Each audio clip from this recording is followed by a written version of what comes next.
আসসালামু আলাইকুম সবাইকে। অবাধ্য প্রণয় গল্পের 9 নাম্বার পার্ট। তো বেশি কথা না বলে চলুন গল্প শুরু করা যাক।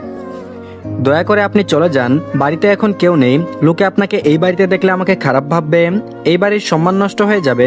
আপনাকে অনুরোধ করছি আপনি চলে যান। তেজ বাঁকা চোখে তাকালো রাইসার দিকে। সেখানেই থেমে গেল তার হৃদস্পন্দন, চলার গতি, জীবনের পরিসীমা। ঠিক থেমে গেল বলা যায় না, বরং হঠাৎ করে নিজের অস্তিত্বটা টের পেতে শুরু করলো বুকের ভেতরে। থুকবুক শব্দটা কানে নয়, সরাসরি অনুভূতিতে আশ্রে পড়ছে।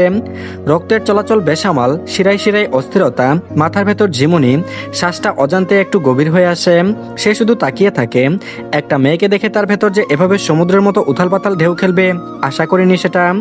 সামনে দাঁড়ানো রাইসাকে দেখে যেন মুহূর্তের মধ্যে চারপাশের সব শব্দ, সব রং মুছে দিল। সময় থমকে গেল, চারিদিকটা ঝাপসা হয়ে আসে। শুধু তাকে ঘিরে স্পষ্টতা। মনে হয় আরেক পা এগোলেই হয়তো সবকিছু ভেঙে পড়বে। চোখ সরাতে চেয়েও পারছে না, চোখের আকর্ষণে যেন আরো গভীরভাবে টেনে নিচ্ছে মেয়েটা। কিছু বলতে চেয়েও সেই ক্ষমতা হলো না। রাইসাকে দেখে চোখের পাতা ফেলানো ভুলে গেল, যেন চোখের পাতা ফেলানো এই সময়টা বিরাট বড় পাপের খাতায় যুক্ত হবে। দৃষ্টি শুধু তার পানে। রাইসা মুখ নাড়িয়ে নাড়িয়ে কিছু বলছে আর তেজ অবাক নয়নে দেখে যাচ্ছে। রাইসা আজ ঘুমটা ছাড়াই তেজের সামনে দাঁড়িয়ে আছে। যে কেউ দেখে বলবে মাটিতে নেমেছে যেন আসমানের পরি। তারপর বলল, শুনতে পাচ্ছেন আমাকে? দয়া করে চলে যান। হঠাৎ রাইসার কথায় পৃথিবীর ক্ষুদ্র মানব হিসেবে নিজেকে গণ্য করলো। এতক্ষণ কোন রাজ্যে ছিল এটা বলা বাহুল্য। তেজ হুঁশ ফিরে তড়িঘড়ি করে জবাব দিল, দুঃখিত, আমি আসলে ভুলে এসেছি, এখনই চলে যাচ্ছি। বলেই পেছনে ঘুরতে মনে হলো এটা তো তার নিজের বাড়ি, সে কেন যাবে। নিশ্চিত হওয়ার জন্য বাইরে গিয়ে দরজায় নাম প্লেট দেখে আসলো। আশেপাশে তাকিয়ে দেখলো কোনো ভুল বাড়িতে আসলো না তো। না, ঠিক আছে, এটাই আমার বাড়ি। আরেকটুর জন্য হাট মিস করে যেতাম। মেয়েটা আমাকে কনফিউজ করে দিয়েছে। নিজেকে ধাতস্থ করে রাইসার দিকে এগিয়ে গেল। রাইসা খুব ভয় পেয়ে আছে, এটা চেহারায় স্পষ্ট। তেজ বলল, বাই এনি চান্স তুমি আমাকে এই বাড়ি থেকে চলে যেতে বলছো? বের করে দিচ্ছ? রাইসা বলল, ছি ছি ছি, বের করে দিব কেন? ফাঁকা বাড়িতে আপনার সাথে দেখলে আমাকে মানুষ দুশ্চরিত্রা বলবে। আমি অনুরোধ করছি আপনাকে।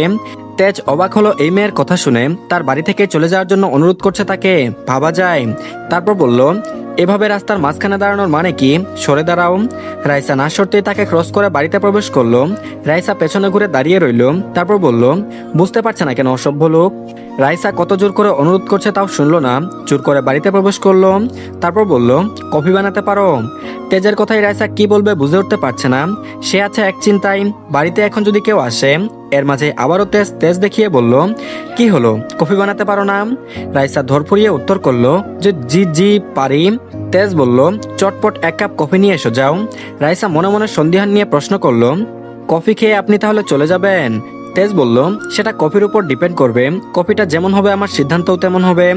রাইসা পা ফেলে রান্নাঘরে গেল কফি বানানোর জন্য। এদিকে তেজ গরমে শার্টের উপর থেকে কোট খুলে সোফার পেছনে রাখলো। গলার কাছে 2টা বোতাম খুলে দিল। এক হাত মাথার চুলে চিরুনির কাজ চালিয়ে নিল। সোফায় বসে টেবিলের উপর থেকে রিমোট হাতে নিয়ে এসে অন করে মাথায় এলিয়ে দিল সোফায়। চোখ খিচে বন্ধ করে রেখেছে। এই গরমে মাথা ধরেছে ভীষণ। এখন কড়াদমে একটা কফি না পেলে মেজাজ বিগড়ে জগা খিচুড়ি হবে। কফি হাতে নিয়ে সবে ড্রয়িং রুমে এসেছে রাইসা। এত তাড়াতাড়ি কফি করছে যেন কফির প্রতিযোগিতা চলছে। ফার্স্ট হওয়া ইম্পর্টেন্ট। কফির কাপ টেবিলের উপর রেখে দাঁড়িয়ে পড়লো। তেজ কারো উপস্থিতি পেয়ে চোখ মেলল। রাইসার সামনে দাঁড়িয়ে আছে। তেজ টেবিলের উপর ধোয়া ওঠা কফির মুখ দেখে হাত বাড়িয়ে নিল। এক চুমুক দিতে রাইসা অধীর আগ্রহে তাকিয়ে রইল কফির মন্তব্য শোনার জন্য। এদিকে তেজ কিছু না বলে কফিতে দ্বিতীয় চুমুক দিবে ইতিপূর্বে দরজার বেল বাজাতে রাইসা একবার তেজকে দেখছে, তো আরেকবার দরজার দিকে দেখছে। দ্রুত গিয়ে দরজা খুলে দিল, কিন্তু এবার আরো হতাশ হলো। সাথে আশঙ্কায় বুকের ভেতর সুনামি ঝড় নেমে এলো। এবারও মেহেরিমান নয়, বরং সে ভয় পাচ্ছিল সেই সত্যি হলো। একজন মহিলা দরজায় দাঁড়িয়ে আছে। মহিলা বলল, কি গো মেয়ে, আমাকে দেখে মনে হয় খুশি হও নাই?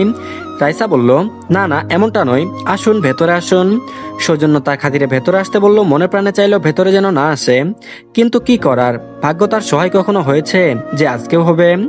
মহিলা ভেতরে প্রবেশ করতে করতে বলল, তোমার শাশুড়ি কোথায়? সেই দিন রাইসাকে দেখতে এসেছিল বলে চিনতে অসুবিধা হয়নি। রাইসা মনে মনে দোয়া পরে ফু দিচ্ছে। এখন যদি বলে কেউ বাড়িতে নেই, তাহলে এই লোককে নিয়ে তার সাথে খারাপ কিছু ভাবতে 1 সেকেন্ডও সময় নিবে না। রাইসা কিছু বলার পূর্বেই মহিলা বলল, তোমার শাশুড়ি যেহেতু নেই, তুমি শুনো। রাইসার হৃৎপিণ্ড বারংবার অজানা ভয়ে কেঁপে উঠছে। এগিয়ে গেল, তারপর বলল, জি বলুন। হাত থেকে একটা বাটি বের করে বলল, আমাকে এক বাটি নুন দাও তো মা, আজকেই ফুরিয়ে গেছে, এখন বাজারে যেতে অনেক সময় লাগবে, চুলোয় তরকারি বসানো এখন কিভাবে যাই বলো। রাইসা হাত থেকে বাটি নিয়ে দ্রুত লবণ নিয়ে এলো। মহিলা কোনো কথা ব্যতীত চলে গেল বেরিয়ে। রাইসা পেছনে ঘুরে তাকিয়ে রইল তেজের দিকে। তেজ এভাবে উদ্ভটের মতো বসে আছে, যে কেউ এভাবে এক বাড়িতে দুইজন একসাথে দেখলে তাকে খারাপ বলবে। তাহলে মহিলাটা কিছু বলল না কেন? তারপর বলল, উনি কি দেখেনি এই লোকটাকে? কিচ্ছু বলল না যে? প্রশ্ন মনের মধ্যেই করতে আছে একের পর এক। এদিকে কফি শেষ করে তেজ নিজের রুমে চলে গেল। রাইসা ভাবনা থেকে বেরিয়ে দেখে তেজ নেই। চারিদিকে নজর বুলালো কোথায় গেল তা দেখার জন্য। তারপর বলল, আশ্চর্য, এখনো ইনি কোথায় গেল? মাত্রই তো এখানে ছিল। যাই হোক, চলে গেছে বলেই স্বস্তির একটা নিঃশ্বাস ফেললো। তখন মেহেরিমা নয়ন বাড়িতে আসলো। দরজা খোলা দেখে রাইসাকে বলল, দরজা খোলা কেন? কেউ এসেছিল? রাইসা আমতা আমতা করে বলল, পাশের বাসার একটা আন্টি এসেছিল লবণ নিতে। এই প্রথম রাইসা মিথ্যা কথা বলল। মিথ্যে বলতে আর কি, সত্যিই তো মহিলা এসেছিল। কিন্তু তেজের ব্যাপারটা চেপে গেল। কোনো কথা না বলা মানে মিথ্যাবাদী হয় না। তেজ শাওয়ার নিয়ে ওয়াশরুম থেকে বেরিয়ে আসলো। টাওয়াল পরে আয়নার সামনে দাঁড়িয়ে আছে। হেয়ার ড্রায়ার দিয়ে চুলগুলো শুকিয়ে নিল। নিজের প্রতিবিম্বের দিকে তাকিয়ে হঠাৎ গম্ভীর হয়ে গেল। বুঝতে পারছে না মেয়েটা তার বাড়ি থেকে তাকেই চলে যেতে বলল। বারবার কানের কাছে বাজছে সেই কথা, ছি ছি, বের করে দিব কেন? ফাঁকা বাড়িতে আপনার সাথে আমাকে দেখলে মানুষ দুশ্চরিত্রা বলবে আমাকে। আমি অনুরোধ করছি আপনাকে। মেয়েটার ভয়মাখা চেহারা মুখের সামনে ভেসে উঠল। কি অদ্ভুত এক অনুভূতি। ঠোঁটের কোণে মুচকি হাসির রেখা ফুটে উঠল। পরক্ষণে নিজেকে দমে নিয়ে বলল, হোয়াট হ্যাপেন্ড? আমি হাসছি কেন? তাও ওই মেয়েটাকে মনে করে। আয়নায় তার প্রতিবিম্ব থেকে যেন কোনো উত্তর আসলো। ওই মেয়েটা কি? ওর একটা নাম আছে, সেটা না জানলেও ওর একটা পরিচয় আছে। মেয়েটা তোর বউ। তেজ কপাল কুঁচকে বলল, আমি মানি না এই বিয়ে, আর না মানি ওই বউ। আবারও আয়নায় প্রতিবিম্ব থেকে তার বিবেক থেকে উত্তর আসলো, তুই মানিস আর না মানিস, এতে কিন্তু সত্যিটা বদলে মিথ্যা হয়ে যাবে না। মেয়েটা তোর তিন কবুলের বউ, যার জোরে আজকে সে এই বাড়িতে থাকতে পারছে। তেজ আয়না থেকে সরে দাঁড়ালো। আর একটু থাকলে আয়নার উপর সকল রাগ উজাড় করে দিত। চোখ বন্ধ করতে আবারও ভেসে উঠল রাইসার ভীতু মুখ, যেখানে সম্মান হারানোর তীব্র ভয় ছিল। চলো চলো নয়নে তেজকে আকুতি করছিল চলে যাবার জন্য। ভাবতেই আবারও হাসলো। কত পিচ্ছি একটা মেয়ে, তার নাকি সম্মানের ভয়, তাও আমার কাছে সম্মানের ভয় করছে। নাচতে নাচতে বিয়ে করে এসেছে, আবার আমাকেই বলছে চলে যেতে। আমার সাথে থাকলে নাকি দুশ্চরিত্রা বলবে লোকে। How funny. তেজ এতক্ষণে এতটুকু বুঝতে পারলো রাইসা তেজকে দেখেনি, তাই ওইভাবে বলেছে। ক্ষণিক বাদে ভাবলো, তার জায়গায় যদি অন্য কোনো ছেলে হতো তাহলে তো একইভাবে চলে যেতে বলতো। আর মেয়েটা তো তাকে চিনেনি।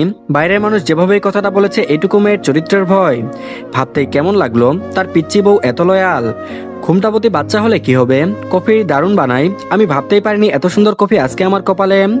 বউয়ের হাতের প্রথম কফি বলে কথা। তেজ অজান্তেই প্রশংসা করলো। রাইসার এখনো বুক ধুকপুক করছে। বুঝতে পারছিল না তেজের কথা বলবে কিনা। হয়তো এদের আত্মীয় হবে বলে এসেছিল, কিন্তু রাইসা অনুরোধ করে বের করে দিয়েছে। আজকে রাইসা বিকেলে থাকতে থাকতে রান্নার কাজে লেগে গেল। আজকে মেহেরিমা নয়নের ছুটি দিয়েছে রাইসা। প্রতিদিন সে তো রান্না করে, আজকে না হয় রাইসা রান্না করবে। ভাত ভাজি ডাল মাছ মাংস প্রায় সব হয়েছে। রান্না শেষ করে খাবার টেবিলে গুছিয়ে রেখেছে। সব শেষ করে রাইসা নিজের রুমে চলে গেল শ্বশুরকে ডেকে আনতে। 8টা বাজে সবাই যখন খাবার টেবিলে বসলো, এমন সময় মাহাতাব নয়ন বলল, আজকে খাবারের ঘ্রাণ অন্যরকম লাগছে মেহেরিমা। ঘ্রাণেই অর্ধেক পেট ভরে গেল। মার্জিয়া চট করে বলে উঠল, আজকে আম্মু রান্না করেনি, ভাবি।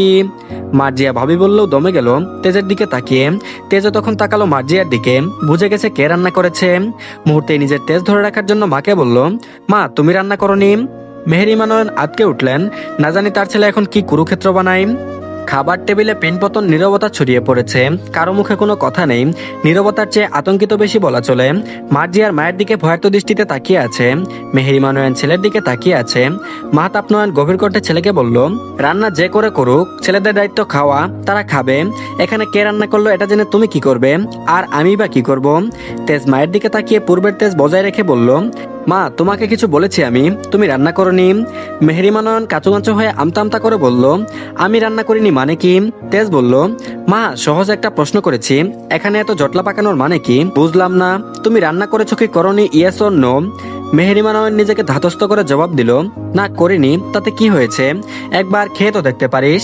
সবাই অধীর আগ্রহে চেয়ে আছে তেজের দিকে তাকিয়ে। তেজ কেমন প্রতিক্রিয়া দেখাবে সেটাই মূল বিষয়। মার্জিয়া ভয়ে খাবারে হাত চালানো বন্ধ করে শুকনো রোগ গিলে নিল। মেহেরিমা নয়ন ছেলের ভাবভঙ্গি কিছুই বুঝতে পারলো না। রাগ দেখিয়ে খাবারের প্লেট ছেড়ে চলে যাওয়ার আগের স্বভাব আছে, তবে এখন বিষয়টা অন্য। রাইসাকে সামনে আসতে নিষেধাজ্ঞা জারি করেছিল, সেখানে তাকে না জানিয়ে যদি তার অপছন্দের মানুষের হাতের রান্না তার সামনে দেওয়া হয় খাওয়ার জন্য, সেখানে একটা আলাদা টোন কাজ করে। আগেই বলে দেওয়া আছে বেশি বাড়াবাড়ি করলে বাড়ি থেকে চলে যাবে। তেজ ফুস করে নিঃশ্বাস ছাড়লো, গম্ভীর কণ্ঠে মাকে বলল, মা আমাকে যদি খাওয়াতে চাও তো ডিম ভেজে দাও, যদি না পারো তো পিছু ডাকবে না বলে দিলাম। মেহেরিমা নয়ন চট করে বলল, 5 মিনিট একটু বসে থাক, আমি এই যাবো আর আসবো। রান্নাঘরে এসে মেহেরিমা নয়ন চটপট একটা ডিম মেখে নিলেন পেঁয়াজ মরিচের সাথে। মনে মনে যে ভয় পেয়েছিলেন, তেজের কথায় যেন বুকটা হালকা হলো। রান্নাঘর থেকে ভাজা ডিমের ঝাঁঝালো গন্ধ ধীরে ধীরে ছড়িয়ে পড়লো পুরো ঘরে। তেলের মধ্যে ডিম ফাটার শব্দটা নীরবতায় বুক চিরে একটা অদ্ভুত স্বস্তি এনে দিল। এতক্ষণ ধরে যে ঘরে চাপা আতঙ্ক জমেছিল, সেটার ভেতর সামান্য হলেও ফাটল ধরলো। খাবার টেবিলে তেজ চুপচাপ বসে আছে, আগের মতো রাগী উদ্যত ভঙ্গি নেই, তবে শান্তও বলা যাবে না, চোখ দুটো শূন্য স্থির, যেন কোনো গভীর চিন্তায় ভেতর ডুবে আছে। রাগ আর অভিমানের মাঝখানে আটকে থাকা এক যুবকের নীরব যুদ্ধ। মাহতাব নয়ন স্ত্রীর দিকে একবার তাকালেন, চোখে ছিল প্রশ্ন, আবার কৃতজ্ঞতাও। সংসারটা আজকাল কেমন যেন দড়ির উপর দাঁড়িয়ে আছে, একটু এদিক ওদিক হলেই ভেঙে পড়ার আশঙ্কা। মার্জিয়া ধীরে ধীরে নিঃশ্বাস ফেলল। এতক্ষণে সে নিজের হাতের আঙ্গুল শক্ত করে চেপে ধরেছিল। পরিস্থিতি আরো ভয়াবহ দিকে গড়াতে পারত, কিন্তু সামান্য ডিম ভাজিতে আটকে যাবে সেটা কল্পনারও বাইরে ছিল। কিছুক্ষণ পর মেহেরিমা নয়ন ডিম ভাজার প্লেট হাতে নিয়ে এলেন, মুখে কোনো কথা নেই, শুধু চোখে অদ্ভুত এক অনিশ্চয়তা।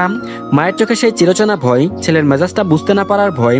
প্লেটটা তেজের সামনে ধরে রেখে খুব স্বাভাবিক কণ্ঠে বলল, খেয়ে নে, লবণ বেশি দেয়নি। তেজ কোনো কথা বলল না, প্লেটের দিকে তাকালো, তারপর ধীরে ধীরে হাত চালালো ডিম ভাজিতে। এই ছোট্ট কাজটাই যেন ঘরের সবার কাছে একটা বড় ঘটনা। তেজ এক কামড় খেলো, তারপর আরেকটা। মার্জিয়া অবাক নয়নে তাকিয়ে রইল। মেহেরিমা নয়নের বুকের ভেতর জমে থাকা সার যেন হঠাৎ করে ছাড়া পেল। তেজ খেতে খেতেই গম্ভীর স্বরে বলল, মা আমি কাউকে ছোট করতে চাই না, কিন্তু আমার কিছু সীমা আছে, আমাকে সেটা মানতে হবে, আর তোমাদেরও। তো ধন্যবাদ সবাইকে, এই পার্টটি এই পর্যন্ত।